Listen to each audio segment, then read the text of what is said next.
কৃপি কলোনির দরজা কিন্তু খোলা আছে। আপনি যদি চান কলোনির একটা ঘর আপনার জন্য বরাদ্দ থাকুক, তাহলে সাবস্ক্রাইব করুন। কৃপি কলোনির সমস্ত গল্প শুনতে সাবস্ক্রাইব করুন আমাদের ইউটিউব চ্যানেল কৃপি কলোনিকে। শুনতে থাকুন আজকের গল্প।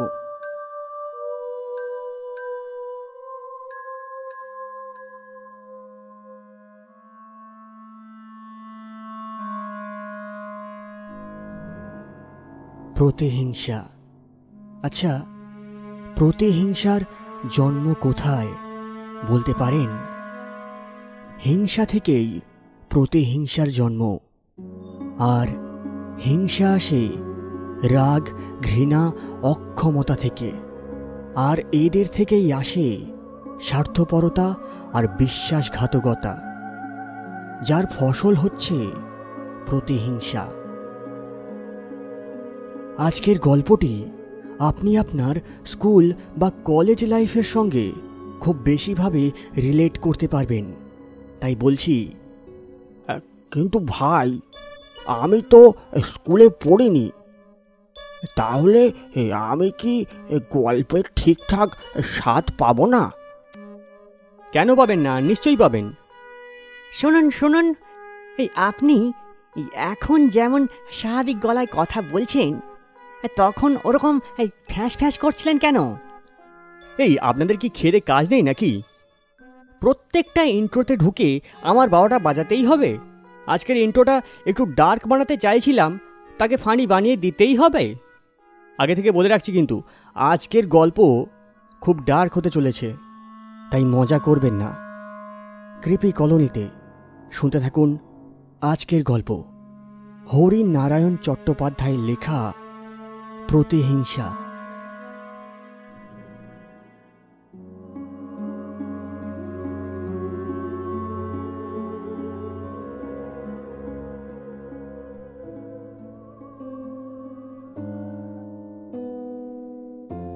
এ কাহিনী এতদিন কাউকে বলিনি।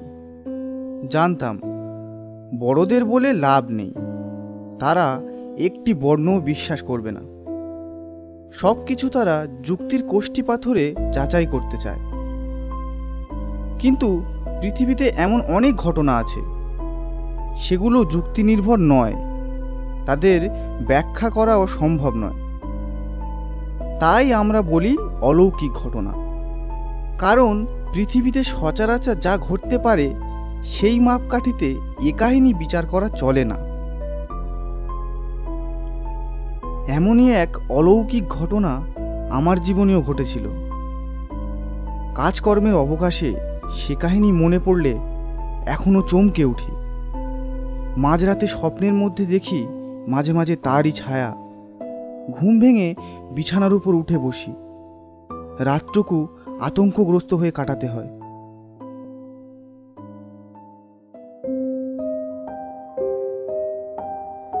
আজ থেকে প্রায় 40 বছর আগেকার কথা। আমি তখন লোচনপুর হাই স্কুলের 10ম শ্রেণীর ছাত্র। এক ইতিহাস ছাড়া অন্য সব বিষয়গুলোয় মোটামুটি ভালোই ছিলাম, অঙ্কে বিশেষ ভালো। অনেক চেষ্টা করেও ইতিহাসের সাল তারিখগুলো কিছুতেই কণ্ঠস্থ করতে পারতাম না। মোগল আর পাঠান বাদশাদের নামগুলো গোলমাল হয়ে যেত। সতীদাহ প্রথা বোধহয় বেন্টিং না ডালহৌসি, কার অক্ষয় কীর্তি সেটা মাথা চুলকে চুল উঠিয়ে ফেললেও মনে রাখতে পারতাম না। ফলে ইতিহাসের পরীক্ষার দিন আমার অবস্থা রীতিমতো সঙ্গীন হয়ে দাঁড়াতো। বাড়ি থেকে স্কুল যাওয়ার পথে যতগুলো মন্দির পড়তো সবগুলিতে মাথা ঠেকাতাম। রাস্তার দুপাশের বড় সাইজের পাথরের নুড়িও বাদ দিতাম না। আমার সঙ্গে পড়তো পশুপতি সামন্ত। ইয়া জাঁদরেল চেহারা তার, অমাবস্যাকেও হার মানানো গায়ের রং। ছেলেবেলায় মা বাবা দুজনেই মারা গিয়েছিল। থাকতো দূর সম্পর্কের এক পিসির কাছে। সেখানে তার লাঞ্ছনা গঞ্জনার অন্ত ছিল না। এই পশুপতি অন্য সব বিষয়ে জুত করতে পারত না, কিন্তু ইতিহাসে একেবারে নাম করা ছাত্র। ইতিহাসের শিক্ষক নিবারণবাবু পর্যন্ত তার ভক্তের তারিফ না করে পারতেন না। আমরা যখন এক পানিপথের যুদ্ধেই আধমরা হবার উপক্রম হয়েছি, তখন পশুপতি সমস্ত প্রশ্নপত্রের উত্তর দিয়ে পরীক্ষার হল থেকে বেরিয়ে যেত। কিন্তু অঙ্কে পশুপতি সামন্তের অবস্থা কাহিল। সোজা সোজা অঙ্কগুলো করতেও সে হিমশিম খেয়ে যেত। একটা বানর চর্বি মাখানো বাঁশে ঘন্টায় 2 ফিট উঠছে আর নামছে 1 ফিট। 22 ফিট বাঁশের আগায় উঠতে তার কত দেরি হবে? এমন একটা নিরীহ প্রশ্নে পশুপতি মুখটা এমন করে বসে থাকতো, মনে হতো তার অবস্থা ওই বানরবর্গের চেয়েও মারাত্মক। গরমের ছুটিতে সকাল থেকে রাত পর্যন্ত পশুপতি অঙ্কের পর অঙ্ক কষে গেছে। গোটা 2 খাতা শেষ, কিন্তু তাতেও বিশেষ সুবিধা করতে পারত না। বেচারি নিজেই বলতো, আমার দ্বারা হবে না ভাই, এই অঙ্কটা কিছুতেই আমার মাথায় ঢুকবে না।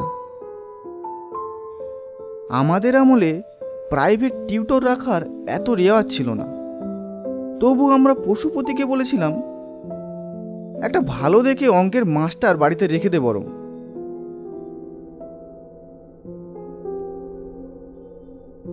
পশুপতি কোনো উত্তর দেয়নি।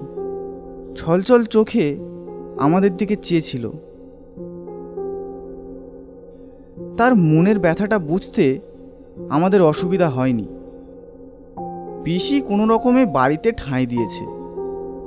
দুবেলা দুমুঠো ভাত আর সাধারণ জামা কাপড়ের বদলে তাকে দিয়ে রাজ্যের কাজ করিয়ে নেয়। ছুটির দিনে আমরা দেখেছি পশুপতি বসে বসে বেড়া বাঁধছে।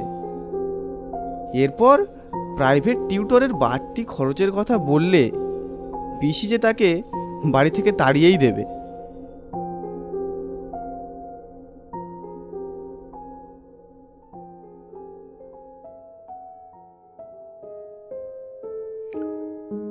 মনে মনে আমি কিন্তু পশুপতিকে হিংসা করতাম। কারণ যে ইতিহাসের লবণাক্ত সমুদ্রে আমি হাবুডুবু খাই, কুল পাই না, সেই ইতিহাসের যে তারিখগুলো আমার কাছে হুলের খোঁচার সামিল, সেই সব সন তারিখগুলো পশুপতি এমনভাবে আউড়ে যায় যেন অতি সাধারণ ব্যাপার। আরও একটা কারণও ছিল। আমি আশা করেছিলাম পশুপতি আমায় অনুরোধ করবে। আমি অঙ্কে ভালো, মাঝে মাঝে তাকে যাতে অঙ্কের ব্যাপারে সাহায্য করতে পারি। কিন্তু পশুপতি এ বিষয়ে কোনো একটি কথাও বলেনি। অনুরোধ তো দূরের কথা। আমরা ক্লাসে সব শুদ্ধ 48 জন ছেলে, তার মধ্যে টেস্টে পাশ করলাম 40 জন। পশুপতিও একজন। অঙ্কে সে পাশ করেনি, কিন্তু হেডমাস্টারের হাতে পায়ে ধরে ফাইনালে বসার অনুমতি পেল সে। প্রতিশ্রুতি দিল মাঝখানের সময়টা সব ছেড়ে শুধু অঙ্ক করবে। আমার অবস্থা ঠিক বিপরীত। ইতিহাসে ফেল করলাম না বটে, তবে কোনো রকমে কান ঘেঁষে বেরিয়ে গেলাম। একেবারে টলমলো অবস্থা। আমিও ঠিক করলাম ছুটির বেশি সময়টুকু ইতিহাসেই নিয়োজিত করব। প্রবেশিকা পরীক্ষা হতো শহরে, বিবিগঞ্জে, আমাদের গ্রাম থেকে 4 মাইল দূরে। বাবার এক আলাপি উকিল ছিল সেই শহরে। আমি পরীক্ষার আগের দিন সেখানে গিয়ে উঠলাম। ক্লাসের অন্য ছেলেরা কে কোথায় উঠেছিল খোঁজ রাখিনি। তখন খোঁজ রাখার মতো মনের অবস্থাও নয়। পরীক্ষার হলে সকলের সঙ্গে দেখা হলো। ইংরাজি, বাংলা দুটো পরীক্ষা নির্বিবাদে শেষ হলো। পশুপতির সিট পড়েছে ঠিক আমার সিটের পিছনে। তৃতীয় দিন অঙ্ক। হলে ঢোকবার মুখেই পশুপতির সঙ্গে দেখা হয়ে গেল, একেবারে সামনাসামনি। কপালে আধুলি সাইজের টিপ, পকেট বোঝাই ফুল আর বেলপাতা। এত রকম অস্ত্রশস্ত্রে সজ্জিত হয়েও পশুপতি মুখে নির্ভীক ভাব ফোটাতে পারেনি। দুটি চোখে আসন্ন বিপদের ছায়া। পরীক্ষা আরম্ভ হলো। 4টি অঙ্ক শেষ করে 5 নম্বর অঙ্কটি শুরু করেছি। হঠাৎ চেয়ারটি নড়ে উঠল। পিছনে পশুপতি। ভাবলাম পা সরাতে গিয়ে চেয়ারে হয়তো লেগে গিয়েছে। আবার পরীক্ষার খাতায় মনোনিবেশ করলাম। আবার নড়ে উঠল চেয়ার। আর চোখে পিছনে দেখতেই কানে ফিসফিস শব্দ হলো। অঙ্কগুলো দেখা না, আমি একটাও পারছি না।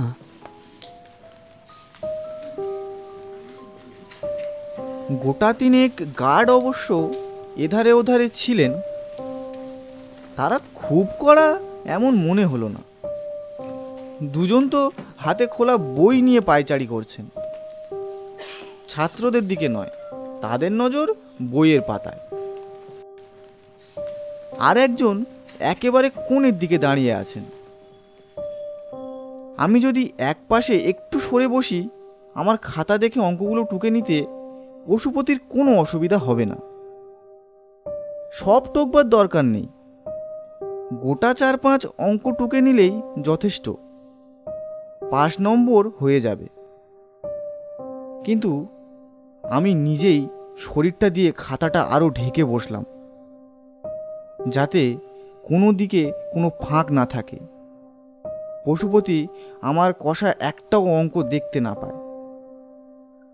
মনকে বোঝালাম দুর্নীতির প্রশ্রয় দেওয়া কিছুতেই উচিত নয়, ধরা পড়লে দুজনেরই সর্বনাশ। অবশ্য এসব নীতিকথার অন্তরালে আমার মনের হিংসাটাই প্রকট হয়ে উঠেছিল।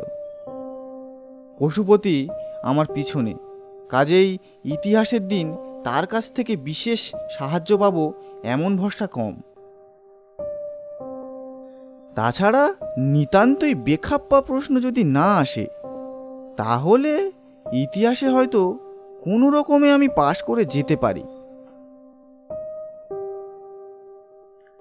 কিন্তু পশুপতির খোদক্তি শুনে মনে হচ্ছে একটা অঙ্ক পর্যন্ত সে ঠিক করতে পারেনি। আরও কয়েকবার চেয়ারটা নড়ে উঠল।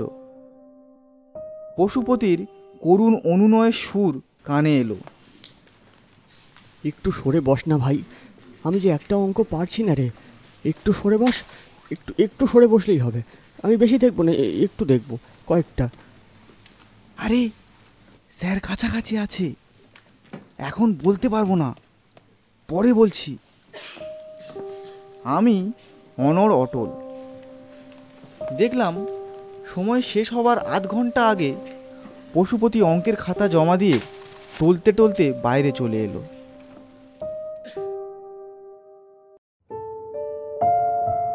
পরের দিন ইতিহাস, আমার অগ্নি পরীক্ষার দিন। তাড়াতাড়ি খাওয়া শেষ করেই ইতিহাসের বইগুলো নিয়ে বসলাম। দরকার হলে অনেক রাত অবধি পড়ব। মন্ত্রের সাধন কিংবা শরীর পতন। কিন্তু যখন পড়তে লাগলাম, মনে হলো বিশেষ সুবিধা করতে পারছি না। মোগল সম্রাটদের ছুঁচালো দাড়িগুলো যেন সর্বাঙ্গে ফুটতে লাগলো। আগে বাবর না আকবর কিছুতেই মনে করে উঠতে পারলাম না। দৃঢ় বিশ্বাস হয়ে গেল হর্ষবর্ধনের বাপের নাম গোবর্ধন। ফরাসিদের পীঠস্থান ফরাসডাহা পটলডাঙ্গার কাছে কিনা সেটা নিয়েও চিন্তিত হয়ে পড়লাম। আসল কথা, একে ইতিহাসের জ্ঞান খুব গভীর নয়, তার উপর আসন্ন বিপদের উত্তেজনা, সব মিলে যেটুকু এত কষ্ট করে এতদিন ধরে কণ্ঠস্থ করেছিলাম সব বেমালুম ওলট পালট করে দিল। সর্বনাশ! একেবারে মাথায় হাত দিয়ে বসলাম। হঠাৎ খুব জোরে শব্দ। দরজার দিকে চেয়েই চমকে উঠলাম। চৌখাটের ওপর পশুপতি, সেই কপালে সিঁদুরের ফোঁটা, পকেট ভর্তি ফুল বেলপাতা। এ কি রে, তুই? একটা গোপনীয় খবর আছে, তাই চলে এলাম। প্রশ্ন করতে গিয়ে মনে পড়ে গেল রাত 9টা বাজার সঙ্গে সঙ্গে উকিলবাবুর গেট বন্ধ হয়ে যায়। বাইরে থেকে লোক ঢুকবার কোনো উপায় নেই। তুই ঢুকলি কি করে? গেটের কাছে চাকর দাঁড়িয়ে ছিল একটা, তাকে তোর কথা বলতেই গেট খুলে দিল। কথা বলতে বলতে পশুপতি এগিয়ে এসে আমার তক্তাপোশের ওপর বসলো। আমার তো এ শহরে চেনা জানা কেউ নেই। আমি এখানে চায়ের দোকানের পিছনে চারপাই পেতে আশ্রয় নিয়েছি। একটু আগে সেখানে দুজন শিক্ষক এসেছিলেন। তাদের মধ্যে একজন সম্ভবত আমাদের ইতিহাসের প্রশ্নপত্র করেছেন। চায়ের দোকানে বসে তারা সেই বিষয়ে আলোচনা করছিলেন। আমি পার্টিশনের আড়াল থেকে বসে বসে সব শুনেছি। বলিস কি? আমি উত্তেজনায় আনন্দে টান টান হয়ে বসলাম। আমি প্রশ্নগুলো বলছি, তুই লিখে নে। তোর কথাই আগে মনে পড়ল। তাছাড়া তোকে এ বাড়িতে ঢুকতে দেখেছি, তোর আস্তানা চিনি, তাই ছুটে এসে আগে তোকেই খবর দিলাম। পশুপতির এ কথা কানে গেল না। আমি কাগজ পেন্সিল নিয়ে একেবারে তৈরি। হাতে সময় কম। প্রশ্নগুলো জানতে পারলে সারা রাত ধরে একবার চেষ্টা করব। লেখ, অশোকের রাজ্য প্রণালী, আকবর ও ঔরঙ্গজেবের তুলনামূলক আলোচনা, মুঘল সাম্রাজ্যের পতনের কারণ, শিবাজির সাম্রাজ্য বিস্তারের কাহিনী, লর্ড কর্নওয়ালিসের চিরস্থায়ী বন্দোবস্ত। এই কটাই আমি শুনতে পেয়েছি। আরে যথেষ্ট যথেষ্ট হয়েছে। উৎসাহে আমি চেঁচিয়ে উঠলাম। এই কটা ঠিকমতো লিখতে পারলেই হয়ে যাবে। পাশ করার ভাবনা গেল, হয়তো ভালো নম্বরও পেয়ে যেতে পারি। এতক্ষণ পরে পশুপতির জন্য আমার মায়া হলো। বেচারিকে কয়েকটা অঙ্ক দেখালেই হতো। ইতিহাসের প্রশ্ন জানতে পেরে ছুটে আগে তো আমার কাছেই এসেছে। জিজ্ঞাসা করলাম, হ্যাঁ রে, তোর অঙ্ক কেমন হলো? স্পষ্ট দেখতে পেলাম পশুপতির মুখে বিষণ্ণ একটা ছায়া নামল। একটু যেন বিমর্ষ ভাব। অন্যদিকে চেয়ে বলল, ওই একরকম। যা হয়ে গেছে তার কথা আর ভাবছি না। পিছন দিকে দেখলে নিজের বড় ক্ষতি হয়। আমি চলি, তুই পড়। পশুপতি বেরিয়ে গেল। প্রায় সারা রাতই পড়লাম। ভোরের দিকে ঘুমিয়ে পড়েছিলাম। উঠতে দেরি হয়ে গেল। কোনো রকমে স্নান সেরে দুটো মুখে দিয়ে ছুটতে ছুটতে হলে গিয়ে যখন পৌঁছলাম, তখন পরীক্ষা শুরু হতে আর মিনিট দুয়েক। বেশ খুশি হয়েই প্রশ্নপত্রটা টেনে নিলাম। তারপর অনেকক্ষণ আর চোখের সামনে কিছু দেখতে পেলাম না। পুঞ্জীভূত ধোঁয়া কখনো গাঢ়, কখনো একটু তরল। সারা প্রশ্নপত্রে অশোকের নাম নেই। বাবর আর আকবরের তুলনার বদলে শাহজাহানের সৌন্দর্য প্রিয়তার প্রশ্ন রয়েছে। মোগল সাম্রাজ্যের পতনের কারণ নয়, মারাঠা রাজ্যের পতনের কারণ নির্ণয় করতে দেওয়া হয়েছে। শিবাজির জীবনী কোথাও নেই। তার পরিবর্তে হায়দার আলীর উত্থানের কাহিনী। মোট কথা, পশুপতির বলা একটি প্রশ্নও আসেনি। কিছুক্ষণ পর গোটা প্রশ্নপত্রটাই চোখের সামনে অদৃশ্য হয়ে গেল। বুঝতে পারলাম চোখ দুটো জলে ভরে এসেছে। এমন করেই বুঝি পশুপতি আমার উপর প্রতিশোধ নিল। কিন্তু বিস্মিত হবার আমার আরও একটু বাকি ছিল। ঘন্টা বাজতেই কোনো রকমে খাতাটা জমা দিয়ে বাইরে চলে এলাম। একটু দাঁড়ালাম, যদি পশুপতির সঙ্গে দেখা হয়। পশুপতিকে দেখতে পেলাম না। রাজীব এসে সামনে দাঁড়ালো, আমাদের হেডমাস্টারের ছেলে। ব্যাপারটা শুনেছিস? কি ব্যাপার? পশুপতি কাল পরীক্ষা হল থেকে বেরিয়ে রেলের তলায় মাথা দিয়েছে। জড়ানো কণ্ঠে বললাম, কে কে কে বলল? বাবাকে খবর পাঠানো হয়েছিল। বাবা পশুপতির পিসিকে নিয়ে আজ সকালে পৌঁছেছেন। বাবার কাছেই শুনলাম কোমর থেকে একেবারে 2 খণ্ড হয়ে গেছে। কটা সময় হয়েছে এটা? আনন্দপুর এক্সপ্রেস এখান থেকে 6টা 32-এ যায়, সেই সময়ই। কিন্তু কিন্তু ও যে, কথাটা বলতে গিয়েই থেমে গেলাম। যে পশুপতি 6:30টায় শেষ হয়ে গিয়েছে, সে রাত 9:30টায় বহাল তবিয়তে আমার ঘরে গিয়ে আমাকে ইতিহাসের এক গাদা প্রশ্ন বলে এসেছে। এমন আজগুবি কথা কেউ বিশ্বাস করবে না, বরং আমাকেই মাতাল সাব্যস্ত করবে। মাথা নিচু করে আস্তে আস্তে সরে এলাম। শেষ মুহূর্তে হলে ঢুকেছিলাম, সারাক্ষণ উত্তেজিত অবস্থা। কাজেই পিছনের সিটে পশুপতি এসেছে কিনা সেটা আদৌ লক্ষ্য করিনি। কিন্তু একটা কথা কিছুতেই বুঝে উঠতে পারলাম না, মৃত্যুর পরেও কি পরলোকগত আত্মার বিদ্বেষ প্রতিহিংসার প্রবৃত্তি থাকে? তাই যদি নাই থাকবে, তবে পশুপতি ওভাবে প্রতিশোধ নিতে কেন আবার আমার কাছে এসে দাঁড়াবে?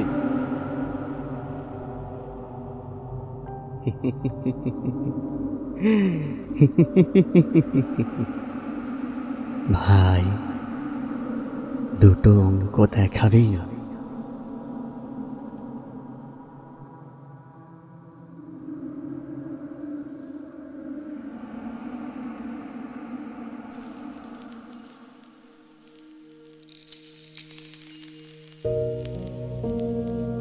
গল্প এখানেই শেষ। তবে কিছু কথা, আজকের গল্পটি হয়তো অনেকেই রিলেট করতে পারবেন।